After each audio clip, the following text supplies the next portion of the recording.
കൊച്ചിയെയും വയനാടിനെയും പിടിച്ചുകുലുക്കാനെത്തിയ Saritha S നായർക്ക് രണ്ടിടത്തും മത്സരിക്കാനാകില്ല. 2 മണ്ഡലങ്ങളിലും സമർപ്പിച്ച നാമനിർദ്ദേശ പത്രിക തള്ളി. സോളാർ കേസ് തന്നെയാണ് ഇവിടെയും സരിതയെ ചതിച്ചത്. സോളാർ ആരോപണവുമായി ബന്ധപ്പെട്ട് 2 കേസുകളിൽ സരിത ശിക്ഷിക്കപ്പെട്ടിരുന്നു. ശിക്ഷ ഇതുവരെയും റദ്ദാക്കിയിട്ടില്ല. ആയതിനാലാണ് നാമനിർദ്ദേശ പത്രിക തള്ളുന്നതെന്ന് വരണാധികാരി അറിയിച്ചു. ശിക്ഷ റദ്ദാക്കിക്കൊണ്ടുള്ള ഉത്തരവ് ഹാജരാക്കാൻ ഇന്ന് 10:30 വരെ സമയവും അനുവദിച്ചിരുന്നു. ഇത് ഹാജരാക്കാൻ സരിതയ്ക്ക് സാധിച്ചില്ല. ആയതിനാൽ നാമനിർദ്ദേശ പത്രിക തള്ളാൻ തീരുമാനിക്കുകയായിരുന്നു. വ്യാഴാഴ്ചയാണ് വയനാട് മണ്ഡലത്തിൽ സരിത നായർ പത്രിക സമർപ്പിച്ചത്. എറണാകുളത്ത് സമർപ്പിച്ച ശേഷമാണ് വയനാട്ടിൽ പത്രിക സമർപ്പിച്ചത്. ആരോപണ വിധേയരായ കോൺഗ്രസ് നേതാക്കൾക്കെതിരെ നടപടി ആവശ്യപ്പെട്ട് പലതവണ രാഹുൽ ഗാന്ധിക്ക് ഇമെയിലുകളും അയച്ചിട്ടും പ്രതികരിക്കാത്തതിനാൽ പ്രതിഷേധിച്ചാണ് വയനാട്ടിൽ മത്സരിക്കുന്നതെന്ന് സരിത പറഞ്ഞിരുന്നു.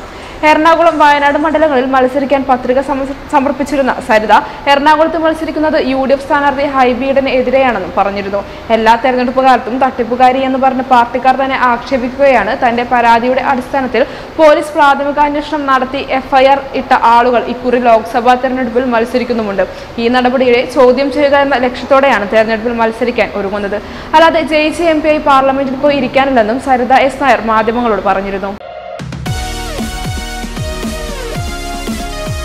വാർത്തകൾ ഉടനടി അറിയാൻ top news Kerala YouTube channel subscribe ചെയ്ത് ബെല്ലൈക്കൺ അമർത്തി ലൈക്ക് ചെയ്ത് ഷെയർ ചെയ്യുക.